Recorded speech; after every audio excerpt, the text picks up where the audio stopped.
Minecraft Hunger Games just turned 10 years old. On April 5th, 2012, when the first Hunger Games movie was still in theaters, YouTube creator Variety aimed to capitalize on the Minecraft Hunger Games vision for the very first time by releasing a map that they simply titled The Survival Games. 12 days later, I won Minecraft's first major YouTube Hunger Games event, and it changed my life forever. That might sound far-fetched, but I want you to put yourself in my shoes for a moment. Hunger Games as a concept was just beginning to take off for the very first time, and I had just been invited to compete against some of the biggest Minecraft creators of the era, on the biggest stage that I had ever been on. To say that emotions were running high that day would be an understatement. There's no way that I could have guessed just how much this day would mean to me, but even in the moment, I knew that something really big had just happened. Today, I want to reflect on everything that I can remember about this event, how I got invited, what I felt before, during, and after the event, and how it shaped me into who I am today. So for that, and a bit of a history lesson, let's first pay some bills and then get right into it. Thanks to Genshin Impact for sponsoring this video. Let me break this down. If you've been curious about this game, then just download it for free and see if it's for you. Genshin Impact is an open-world action RPG with a quite heavy emphasis on the storyline. Every character that you unlock along the way controls one of 7 different natural elements, and you can have up to 4 members in your party at once, all of which you can hot swap between even while you're in combat. As your progression continues, upgrade your party with new weapons and artifacts that bring forth tons of different combat modifiers. From there, you can further upgrade those items using everything that you collect along the way. It's really satisfying. Mix and match your team, weapons, and artifacts to conquer any challenges that lie ahead. The newly released 2.6 update gives travelers all new challenges and missions to complete, and it also opens up the Chasm.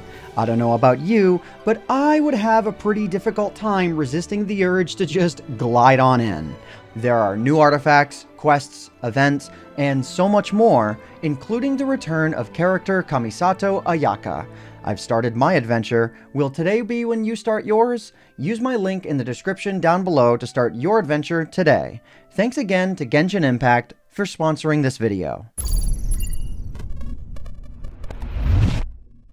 Hey guys, AntVenom here. Long time, no see. If you've been following my channel for quite a long time now, you may be familiar with the idea of me doing live commentary on this channel, but if you've only been following my YouTube videos since 2017 or later, then you may be unfamiliar with the fact that I used to do live commentary on this channel all of the time. The kind of live commentary that I would do is just the standard stuff, which was at the time a very novel thing on YouTube, which was playing maps, which was doing Let's Plays, which was doing minigame type content, and doing sort of anything in between. In my early days of doing YouTube, and very much so today, I was known for being a solo commentator, and that was a trait that I personally really liked. I still really like doing solo commentary today, and it was a trait that I know that the people who followed me really enjoyed as well.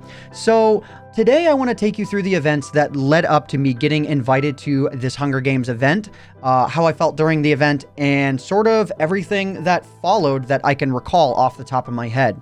I'm not going to go too deeply into details about the pre-event details, except for the fact that I want you to know one simple thing. In order to get partnered on YouTube with a gaming channel back in 2012 and earlier, you really had to be a part of a multi-channel network, which was basically just a company that took your channel in, it would partner your channel, it would take all the money from your channel, and it wouldn't give you any of it back. I'm just kidding. It would give you a percentage of that money, but in exchange, they sort of had some kind of agreement with YouTube that allowed for them to do this, because there was a lot of question marks as to whether or not, even doing gaming was viable for monetary, monetization being enabled on YouTube at that time. Obviously, we live in much different times now, and there are gaming YouTube channels left and right, and you can just kind of get partnered by having 1,000 subscribers and meeting a few other requirements beyond that. It's so much easier today than it used to be. Now, the multi-channel network that I was with was named Machinima. Now, I could talk for quite a while about the downfall of Machinima and being sort of on the inside while that was happening, but that's another topic for another day to be told by another person. The point is, I was with Machinima when this Minecraft Hunger Games event happened. And this Minecraft Hunger Games event was exclusively done. It was hosted by Machinima for Machinima directors. So it was sort of like an advantage of being with the network. It was awesome. I had wanted to be a part of Machinima for a very long time prior to actually being invited in 2010. So you can imagine my excitement when I actually did get invited to Machinima to be a part of their multi-channel network while making RuneScape videos. And then I proceeded to not make any more RuneScape videos while under Machinima's wing.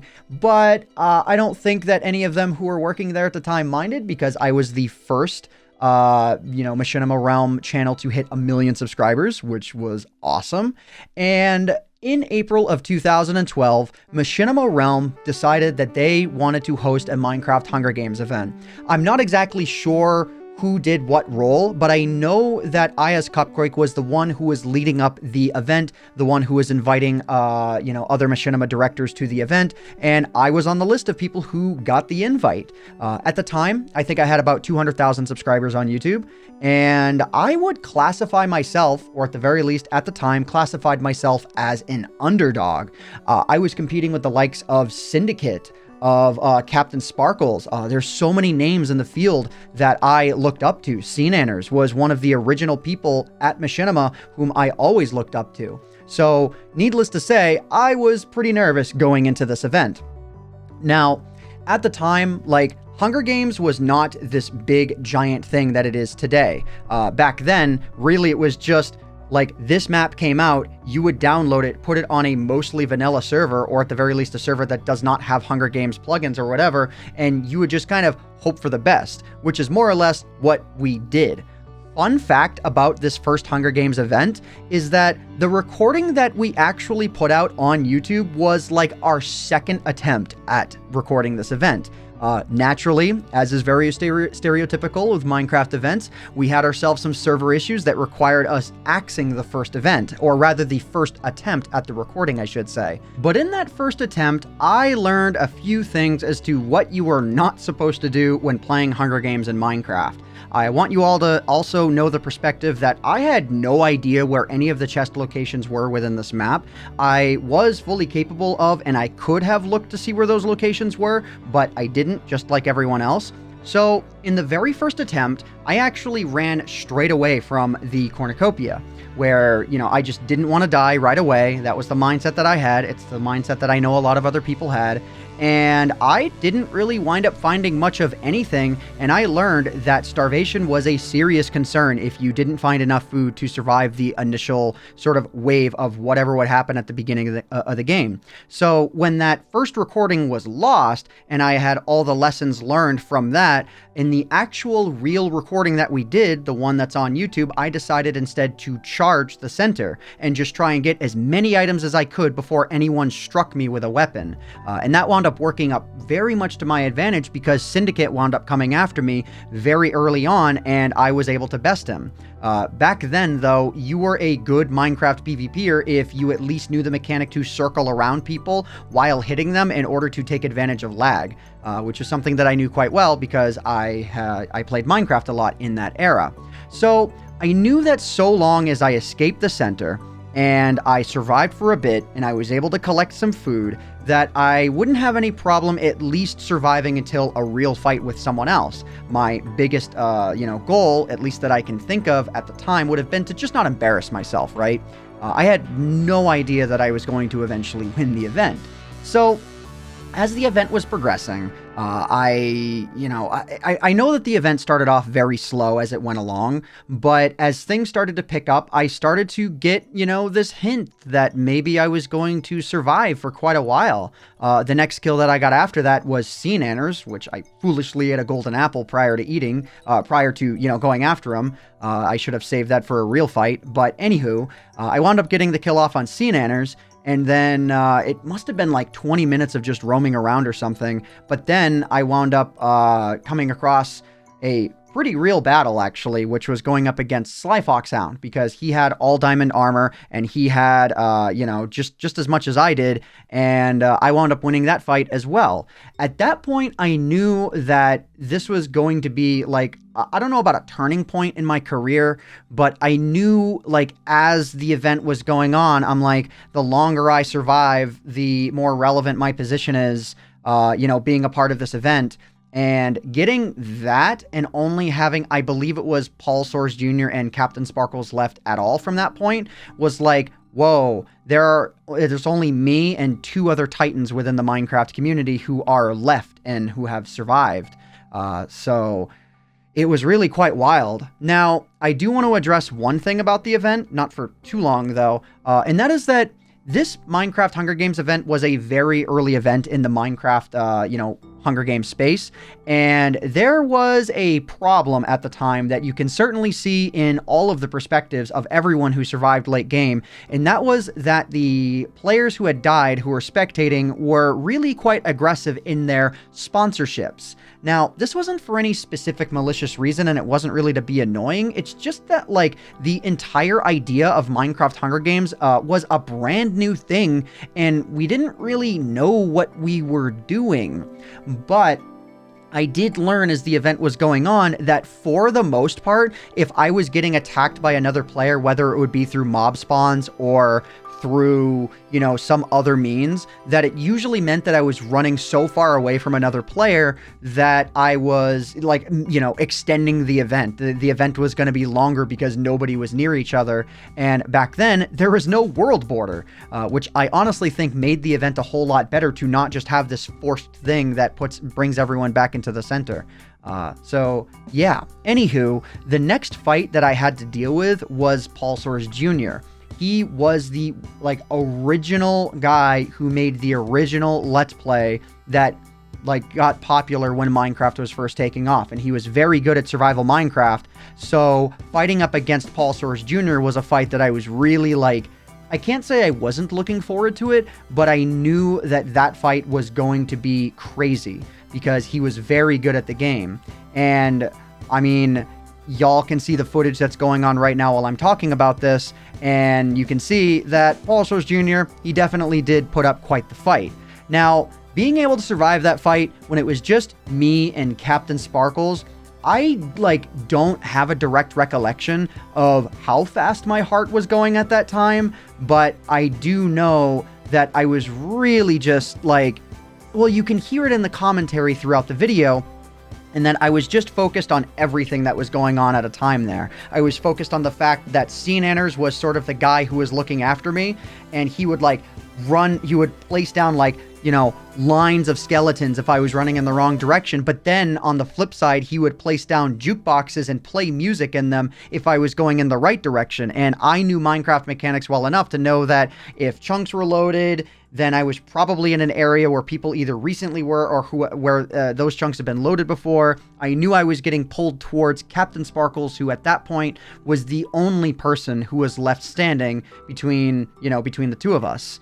And yeah, I mean, I'm going to go ahead and I'm going to show you guys the perspective of me and CaptainSparklez' fight. And truth be told, I don't remember a whole ton of things from that day and that event. Even in just the few years after that event, I couldn't tell you or have told you the exact things that were going on in my mind while that fight was going on, because obviously my heart was racing really fast, and it was the end of a absolutely monstrous event, and it was myself and the biggest creator, or at least one of the biggest creators on the platform. And again, I mentioned earlier that I felt like an underdog. So throughout the fight, funnily enough, again, I had really no idea what was going on aside from the focus that I was putting in and making sure that I wasn't getting hit. I had no idea he threw a damage potion at me. Funnily enough, some of the commentary that I did right in the moments before approaching and fighting CaptainSparklez, actually going head on with my sword and killing him, was edited in after the fact. So there was 3 lines where I said, no, it doesn't look like he does. Let's get him. Knock him into lava. I think the knock him into lava part might have been live, but the 2 lines prior to that were not.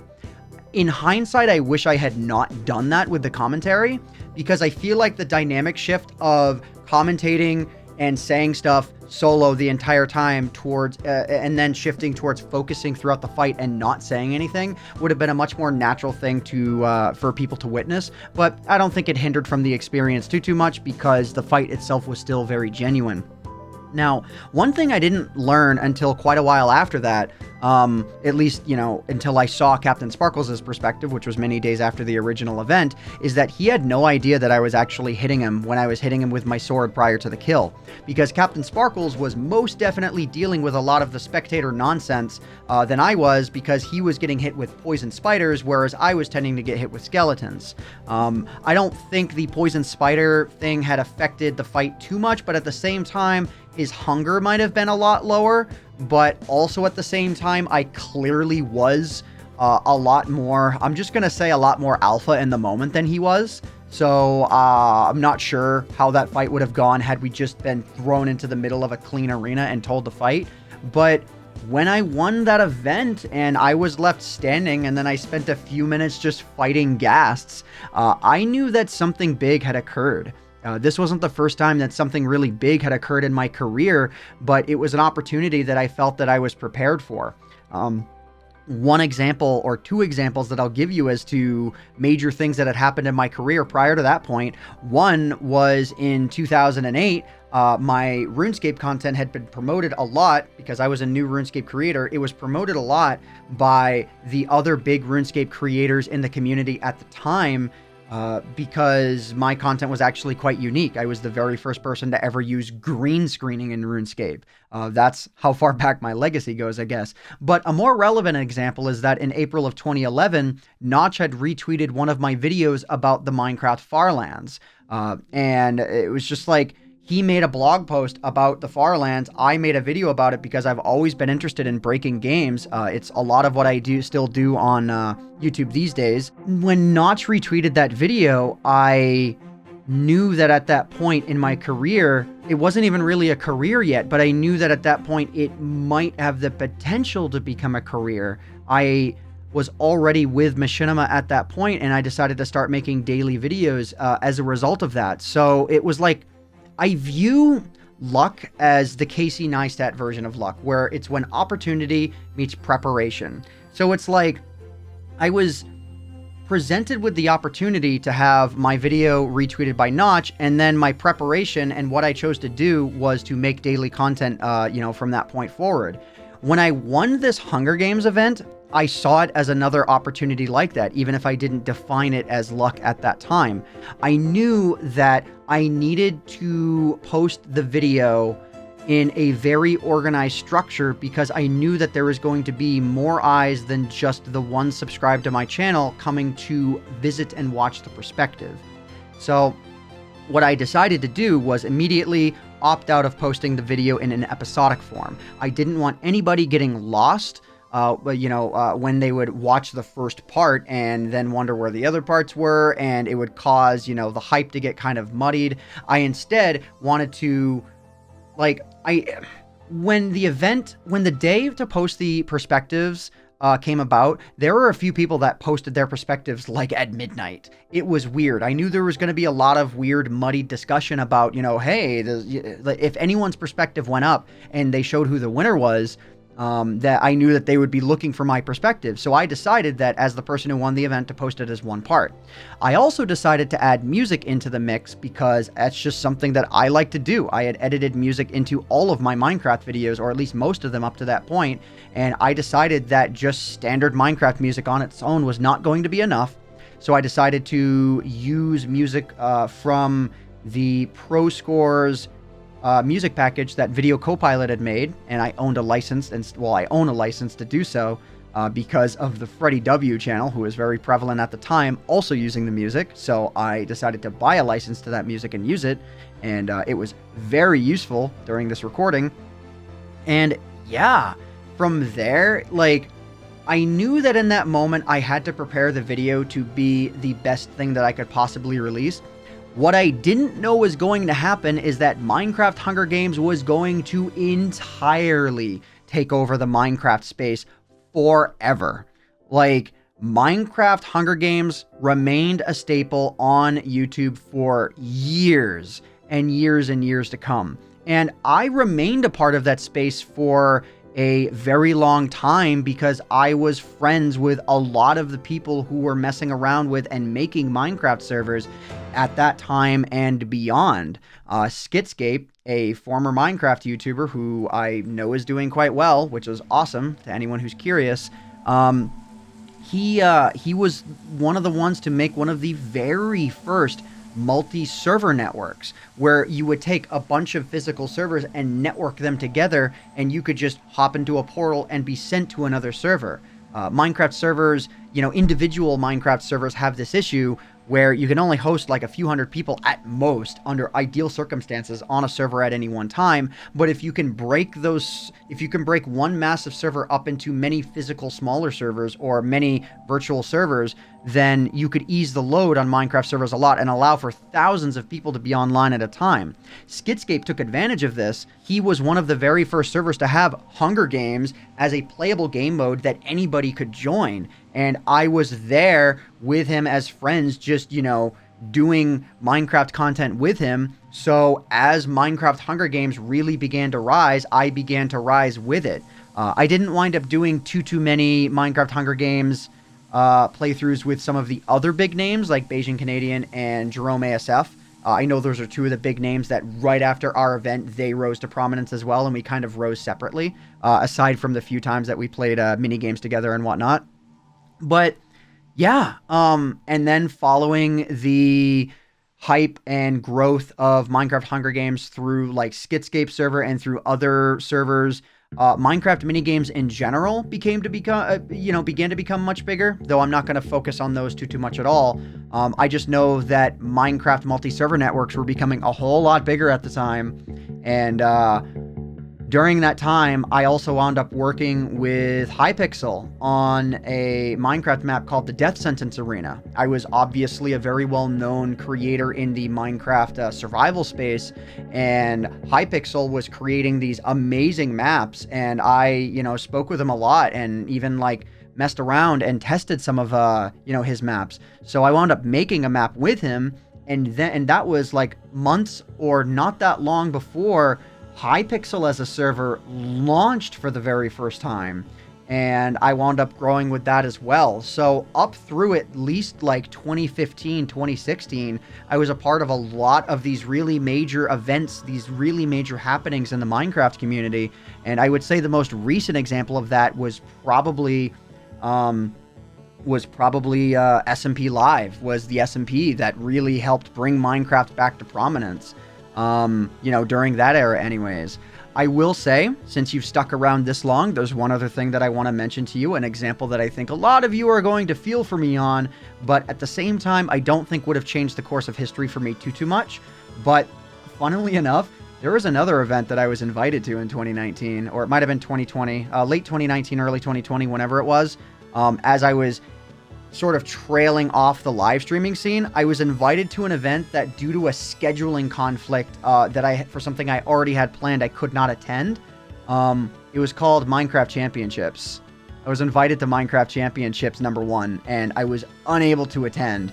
And I was so upset about that because I've been a fan of the Noxcrew for a very, very long time. There is old school 2012 events called the Noxcrew Gameshow, and I was one of the very first people to be a part of that event. And actually, I was on a team with Skitscape and Caveman Films. So Skitscape, again, I just mentioned him. He was around during that time on my channel a whole lot, and I was a part of that event. And that was an absolutely huge event because the Noxcrew were groundbreaking in the Minecraft minigame space. There was nobody like them, and I still think there's nobody like them. I'll honestly say that it has been a true misstep of my career to not accept the invite to that event, and then somehow, whether I was cleaning out my Discord, the servers that I was on, or whatever the case may be, I think I don't want to blame them for this, because I think it was me. I left the Minecraft Championships Discord because I wasn't a part of that event, and I wasn't really paying attention, I guess, really much at all. So, yeah, big sad times there. If they're ever willing to invite me back, though, don't spam them about it. I would love an invite back to that. But yeah, it was really fascinating to see how that one event changed the course of time when it came to Minecraft events. It really was the catalyst that led to like every other Minecraft event. And I mean, I can say as sort of a half joke, half serious that, you know, Minecraft Hunger Games is a battle royale. This battle royale preceded the release of one of the most famous battle royale games of all time. So ergo, I caused Fortnite to happen. So maybe at the time I would have said sorry for it, but now Fortnite has implemented a no build mode that people are very much enjoying. So maybe I'm saying thank you, or you're welcome, rather. I don't know. I'm just sort of being facetious. I'm kind of joking at this point. But yeah, that is a lot of what was going through my mind at that time when the Minecraft Hunger Games event happened. There was a lot of eyes on me after I won that event, and when the second event happened, which the 10-year anniversary is coming up for that next month, there was a lot of people who, even in that event and who were observant of that event, who were like, wow, you know, what's going to happen with AntVenom? Who's going to, you know, take the crown? And for those of you who have seen Survival Games #2, you're around long enough. I'm going to give you the information on this one as well, because I'm not going to make a second video about the second event. I can spitball off about this one. I knew that when the second event was happening, that I was going to be a target. So I made a choice to do something that absolutely every single person in the field could have done themselves. So I wasn't accepting an advantage or I wasn't taking an advantage that other people couldn't have taken advantage of, but I decided to study the map this time, at least a little bit. I didn't study too much more than the general right areas to go and whatnot, but I did study the center chests, because I had a big feeling that, like last time, this time the chests were going to contain the vanilla items that the map had. So I knew where everything was in the center, but it almost was irrelevant because I went in with that kind of confidence, and I believe I would have stormed the center anyways. But in that second event, I had no competition in the cornucopia, and the cornucopia was loaded with stuff. So like, not only did I know where everything was, I had no competition, so I would have gotten everything anyways. So yeah, kind of a fun story there. And one thing I didn't learn until today is that I killed, all the people who were killed in that event, I think the first event, but I'm not sure, it's either the first or second event, I killed like all but 3 people that were killed by anyone else. And then 2 people died to fall damage. So I'm referring to the second event here. In the first event, I killed 5. And in the second event, I killed around that number or more anyways. I do remember the battles. I actually remember in the second event that I did not expect to win that one, going up against Lucklin, and I believe it was Lucklin and Paulsoaresjr in the end that I wound up going up against. And I didn't expect to win that event because it looked like, comparatively speaking, they were stacked, and I don't remember exactly why, but I remember the circumstances led me to believe that I wasn't going to win that event, and then I did win that event, and it felt just as big as the first time. And it's just, I can tell you that my mind was blown throughout everything that was going on during that time. I'm definitely appreciating it a lot more these days than I remember appreciating it at that time. But I also think that just enough time has passed that I have sort of forgotten exactly how I felt during that time period. But I know that I'll say this one thing, and then I think I'm going to call it here for now. I remember at that time, somewhere in and around that time, being very emotional and thankful for all the opportunities that I was being given on YouTube. And I feel like I'm going through a lot of the same today. It's just not manifested into a lot of content yet. But I've been very happy about the idea of creating content again.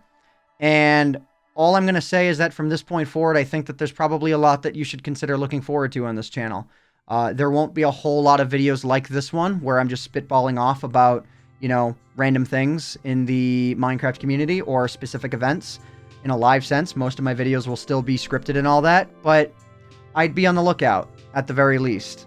I'm hoping for the best, and I thank you all very much for watching this video, because those of you who are still around gave me the patience and the time of day to just listen to what I had to say. So all I can say is, thank you very much, everybody. I hope you all enjoyed this video. My name is AntVenom, and I bid you all farewell. Thanks so much for watching.